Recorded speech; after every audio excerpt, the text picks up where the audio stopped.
La transcripción en bacterias tiene ciertas peculiaridades. eh, Tiene similitudes con los eucariotas, pero también tiene ciertas diferencias que son importantes de destacar, ¿ya?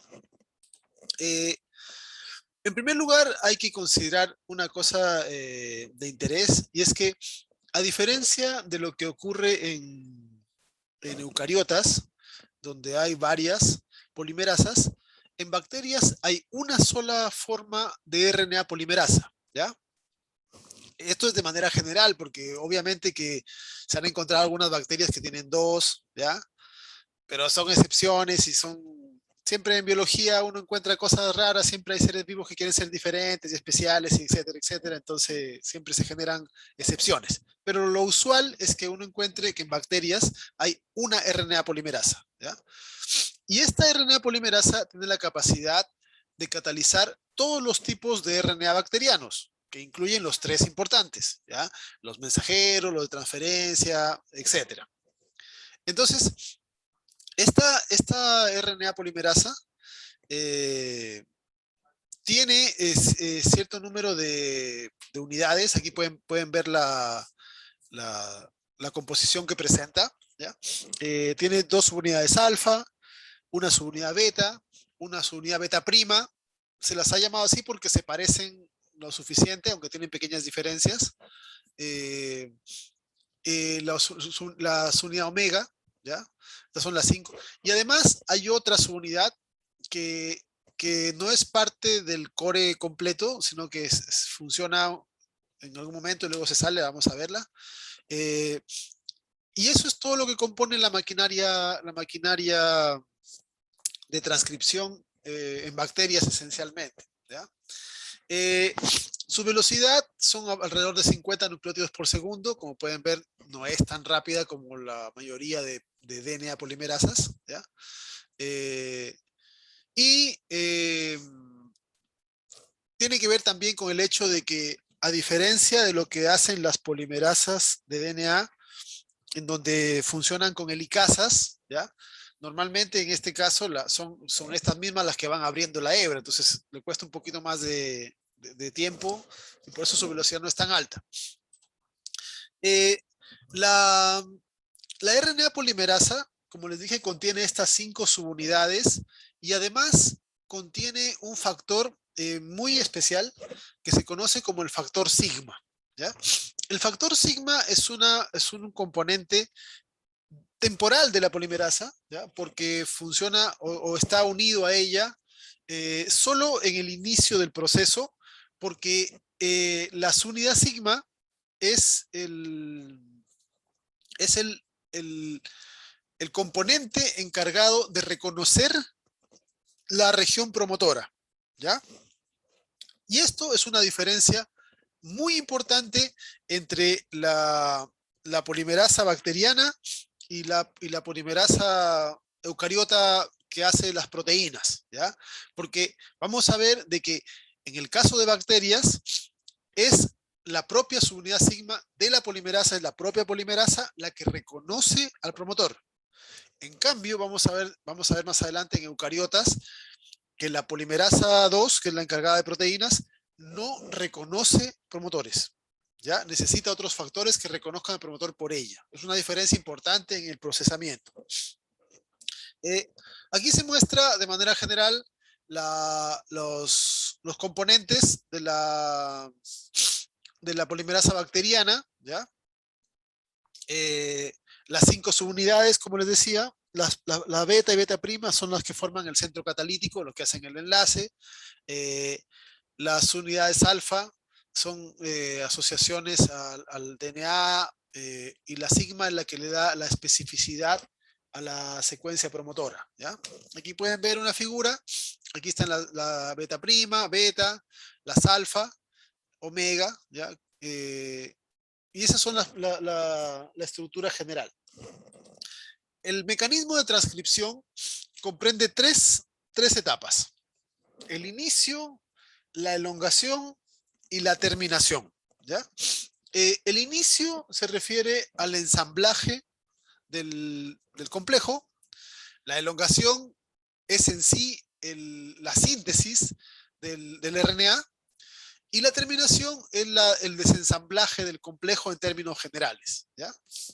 Los mecanismos de cómo ocurre esto lo vamos a ir indicando un poquito más adelante, pero en términos generales, lo que ocurre acá es que la polimerasa se une al promotor gracias al factor sigma. Es el factor sigma el que reconoce la secuencia promotora y genera que la polimerasa se asocie aquí, ¿ok? El, eh, la forma en la cual, o las diferencias que hay en sigma, la vamos a ver luego, ¿ya? Eh, el, la misma polimerasa tiene la capacidad de poder, una vez que está reconocido el promotor en esa región, generar la apertura de la doble hélice, ¿ya? Es decir, es capaz de generar una distorsión en la cadena, de modo de que se rompan en ese sector los puentes de hidrógeno que mantienen las cadenas juntas, y allí se genera la apertura de la horquilla, ¿ya? De esta burbuja que se conoce, de modo de que una de las hebras va a quedar por fuera de la enzima, mientras que la otra hebra, la que será la molde, queda dentro en el sitio catalítico, ¿ya? Eh, este proceso es secuencial, ¿ya? No vamos a ver todos los detalles, es secuencial, se van organizando la estructura de sus unidades, eh, y luego, cuando ya se cataliza el inicio, hay varios mecanismos que son interesantes, pero que son algunos muy específicos de indicar, de cómo hace un arranque para iniciar el proceso. Eh, la, la polimerasa empieza a generar los enlaces fosfodiéster y empieza la síntesis de RNA mensajero, ¿ya? Cuando la polimerasa ha avanzado unas cuantas bases, ¿ya? Es variable dependiendo de la especie, dependiendo del evento, pero generalmente cuando avanza entre unas 20 a 100 bases, el factor sigma se desprende, ¿ya? Por eso es que se dice que el factor sigma solo es útil para reconocer el promotor y dar inicio al proceso de, de transcripción, ¿ya? La elongación es simplemente el avance de la polimerasa, abriendo la doble hebra y generando la copia en RNA, ¿ya? Este proceso obviamente es variable en tiempo, porque la transcripción puede ser de unas pocas bases. Hay RNAs que son pequeños, que son 50, 70 bases. Hay RNAs que son de varios miles, ¿ya? O decenas de miles de bases. Entonces, dependiendo del tipo de RNA, del tamaño de la proteína, de varios, etcétera, eh, puede, puede ser que la polimerasa esté más tiempo o menos tiempo pegada y haciendo una cadena de diferente duración, ¿ya? Eh, Cuando alcanza la región de terminación,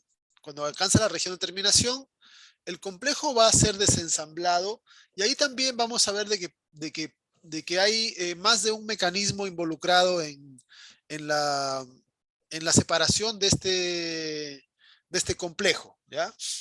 También hay algunos factores que se encargan como el factor Rho. Hay otras formas en que el mismo RNA forma bucles. Vamos a indicarlo un poquito más de detalle. Eh, de la parte de iniciación es importante reconocer la importancia del factor sigma, ¿ya? Existen diferentes tipos de factores sigma, ¿ya? En E. coli, por ejemplo, hay como 7. Hay bacterias que tienen más de 20, ¿ya? Todo depende de la complejidad también de respuesta de las bacterias. Una de las cosas que es interesante de indicar con respecto a la bacteria es que las bacterias, en general, como son células únicas, son organismos unicelulares, casi todos los genes que tienen les sirven en todo momento, ¿ya? La E. coli tiene cerca de 5.000 genes, poco menos de 5.000, y casi todo el tiempo está expresando casi los 5.000, ¿ya? Porque todos son útiles. Son genes para la síntesis de fosfolípidos, genes para la síntesis de transportadores de membrana, genes para para las proteínas de la pared celular, genes para la síntesis de azúcares de la pared celular, génesis del metabolismo de azúcares, del metabolismo de aminoácidos. Casi todos los genes que tiene la bacteria son útiles todo el tiempo. Por lo tanto, la mayor parte de los genes tienen una expresión que se conoce como expresión constitutiva, ¿ya? Eso significa de que se están expresando de forma permanente, ¿ya? Ahora, no significa que todos los genes se expresen en la misma cantidad, ¿ya? Dependiendo de la secuencia del promotor, algunos son reconocidos con mayor facilidad por este sigma genérico, que es el sigma 70, otros son reconocidos con menos eficiencia, y eso hace de que si bien la mayor parte de los genes de bacterias se están expresando todo el tiempo, algunos se están expresando y produciendo más proteína y otros menos proteína de acuerdo a la necesidad de la célula, ¿ya? Pero es como genérico, como permanente.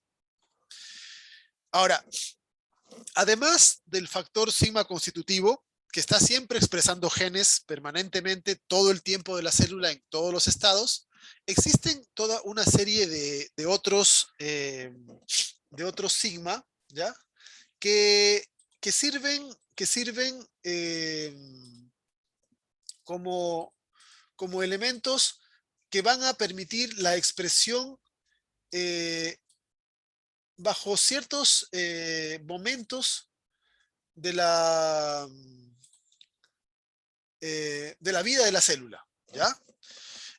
Por ejemplo, imaginen de que la célula sufre un estrés por calor, ¿ya? De repente la bacteria la E. coli está en el intestino de los humanos. Imaginen de que el individuo le dio fiebre, ¿ya? Si le dio fiebre, ¿ya? Todo el cuerpo aumenta la temperatura. Ese aumento de 2, 3 grados también afecta a los componentes de nuestra biota intestinal. Por lo tanto, en ese momento el aumento de temperatura puede ser peligroso para las bacterias, ¿ya? Porque puede generar algún tipo de problemas. La célula tiene respuesta para eso. Entonces, bajo esas condiciones, hay otro sigma, ¿ven? Hay dos sigmas en realidad, el 24 y el 32, que activan respuestas al calor, ¿ya? Entonces, ¿qué es lo que hacen estos sigma? Activan algunos genes que normalmente están apagados, ¿ok? ¿Por qué están normalmente apagados? Porque esos genes codifican para proteínas que no son necesarias en todo instante en la bacteria, sino que son necesarias solo cuando tiene algún tipo de problemática, como en este caso, que tiene un aumento de temperatura, ¿ya? Entonces, ¿qué codifican? Por ejemplo, proteínas para aumentar la densidad de la pared celular, ¿ya? O proteínas para tipo chaperonas que facilitan el reensamblaje de proteínas que se naturalizan, cosas como esa, ¿ya? Factores protectores. Ahora, no todo el tiempo necesita eso, ¿ya? No todo el tiempo, por ejemplo, necesita la bacteria tener una respuesta a, a quimiotaxis. Si bien muchas bacterias tienen flagelo, eh, cuando una bacteria está en un medio que tiene una gran cantidad de alimento a su disposición, no necesita flagelo, no necesita moverse, no necesita irse de ahí. Entonces, el flagelo no va a ser fabricado, ¿okay? A pesar de que tiene la capacidad. Eh, porque está en un medio en el cual no necesita, aparte que piensen ustedes de que si la bacteria tiene flagelo, ¿ya? Si la bacteria tiene flagelo, el flagelo está todo el tiempo funcionando. Entonces, si tiene flagelo, está todo el tiempo moviéndose y eso implica un gasto permanente de energía. Si está en un medio que está rico en energía, pues no necesita movilizarse, ¿ya? En cambio, cuando está en un medio más pobre, sí necesita moverse. Y ahí este sigma regula el movimiento, ¿ya? En la dirección a zonas donde probablemente hay más alimento, etcétera, ¿ya? Eh, Me preguntan por si la activación de este factor sea por mecanotransducción. No, la mecanotransducción es algo que se da fundamentalmente en eucariotas porque necesita la interacción del citoesqueleto. Y en bacterias no hay citoesqueleto. Hay algunas proteínas que tienen alguna función así, pero no directamente. ¿Ya? No es citoesqueleto en sí. Y así, entonces, eh, por ejemplo, el sigma 38, cuando la bacteria está en una inanición, imagínense que una bacteria no encuentra comida por un tiempo prolongado. Algunas bacterias tienen capacidad, no sé si ya vieron algo de microbiología, de encapsularse, ¿ya? O formar tipo esporas de resistencia, ¿ya? Entonces, la bacteria no necesita entrar en esos estados todo el tiempo, necesita entrar solo cuando el medio es hostil, ¿ya? Entonces, hay genes que la bacteria necesita todo el tiempo y por lo tanto esos genes van a ser expresados con el sigma 70. Este sigma reconoce a esos promotores y los expresa permanentemente. Y cuando la célula, la bacteria está sometida a algún fenómeno que no es común en su ciclo de vida, pues para eso tiene los otros sigma que le van a activar las proteínas solo cuando sea necesario, ¿ya? Eh, recuerden de que es importante no producir proteínas cuando la célula no necesita, ¿ya?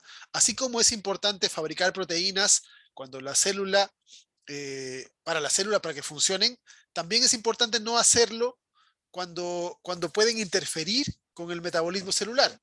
Por ejemplo, imagínense que la bacteria exprese siempre genes que tienen que ver con la entrada en la fase estacionaria. Las bacterias en un medio rico de cultivo, en un medio con harto nutriente, estarían igual entrando en etapas como si fuese inanición, ¿ya? Lo cual sería, desde el punto de vista de funcionamiento biológico, algo ridículo, ¿ya? Entonces, de esta forma es que las bacterias pueden responder a cambios en el medio ambiente produciendo proteínas, o sea, produciendo proteínas en respuesta a estos factores, solo cuando se hace necesario, ¿ya? Entonces, esto ya es una forma en la cual se regula la expresión de genes, ¿ok? Eh,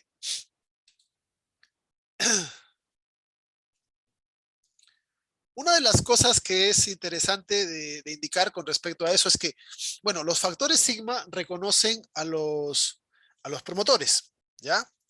Eh, los promotores son secuencias específicas que, que sirven como elementos donde se van a unir las diferentes proteínas. La forma en la cual interaccionan las proteínas con el DNA para reconocer promotores u otras secuencias, la vamos a ver más adelante. ¿Ya? Ahí les voy a explicar algunas de las formas cómo las proteínas reconocen la secuencia específica del ADN, ¿ya? Cómo interactúan. Pero en términos generales vamos a decir de que las secuencias de promotores son muy diversas, ¿ya? Tal vez una de las más famosas, que es una secuencia que existe tanto en bacterias como en eucariotas, es la caja Tata, ¿ya? La caja Tata se conoce como el promotor universal, es una secuencia cuyo consenso es TATA, aunque puede tener variaciones, vamos a verla más adelante también, eh, y que está presente en una gran cantidad de promotores, ¿ya? Es una secuencia genérica, pero no es la única, hay otras señales que pueden servir para reclutar, en el caso de bacterias, a los factores sigma, que a su vez traen a la polimerasa, ¿ya? Las señales de terminación son también diferentes en el caso de las bacterias, y en realidad, si bien hay varios mecanismos, hay dos que son más conocidos. Está la terminación independiente de Rho, ¿ya? Eh, obviamente es que si hay una independiente de Rho, habrá una dependiente, ¿ya? En este caso tenemos de que para poder generarse la terminación, el propio RNA, que está siendo fabricado, tiene una región donde se genera un autoapareamiento. Son regiones palindrómicas. Palíndromo significa que se lee igual de un lado hacia el otro, ¿ya? En un sentido que en el otro. Y estas regiones, como son palindrómicas, pueden complementarse y forman estos loops, ¿ya? Cuando se forman estos loops, ¿ya? Que se conoce, que son estructuras secundarias de ADN, de RNA en este caso, estructura secundaria, estos tienden a desestabilizar la unión de la polimerasa al DNA, ¿ya? Entonces, el propio RNA genera unos plegamientos que hacen que la polimerasa ya no pueda seguir avanzando y se separe. Esta es una forma en la cual muchos genes de bacterias terminan su transcripción, ¿ya? Una gran cantidad de genes, como un 40% más o menos, tienen terminación independiente de Rho. La otra forma de terminación es dependiente del factor Rho. El factor Rho es una pequeña proteína, ¿ya? Que se une al RNA. ¿Ya? Entonces, cuando la polimerasa va avanzando, haciendo el proceso de transcripción, hay un momento cerca del final en donde las proteínas Rho se unen al RNA, ¿ya? Y avanzan sobre el RNA. Y suelen alcanzar a hacia el final de este proceso, la zona que termina, ¿ya? Entonces, en lugar de ser un loop el que desestabiliza a la polimerasa, es un conjunto de proteínas que son Rho, las que desestabilizan a la polimerasa y hacen que se libere, ¿ya? Hay una región en la secuencia del RNA que se conoce como root, ¿ya? Que significa sitio de utilización de Rho, que es donde se une la proteína Rho y luego empieza a moverse y se mueve más rápido que la polimerasa, por eso es que la alcanza y la separa, ¿ya? Esa es una forma de terminar el proceso. Recuerden de que es importante de que la polimerasa no siga avanzando, porque en bacteria los genes están prácticamente pegados uno al otro, ¿ya? Entonces, si la polimerasa sigue avanzando, se va a encontrar con otro gen y va a empezar a expresar otro gen que no le corresponde, ¿ya? Entonces, por esa razón es importante de que los procesos de transcripción terminen en la zona de terminación para que no sigan leyendo otras regiones que constituyen ya parte de otros genes, ¿ya? Como resumen del proceso de transcripción bacteriano, podríamos decir que hay una sola RNA polimerasa, ¿ya?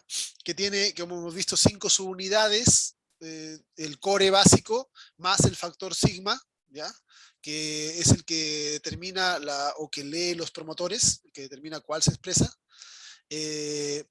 Existen promotores dentro de los cuales destaca la caja Tata, que es el promotor universal, y los procesos de terminación pueden ser dependientes de una proteína llamada Rho o pueden darse simplemente por plegamientos del propio RNA fabricado. Eso sería como las cosas más importantes de este proceso, ¿ya?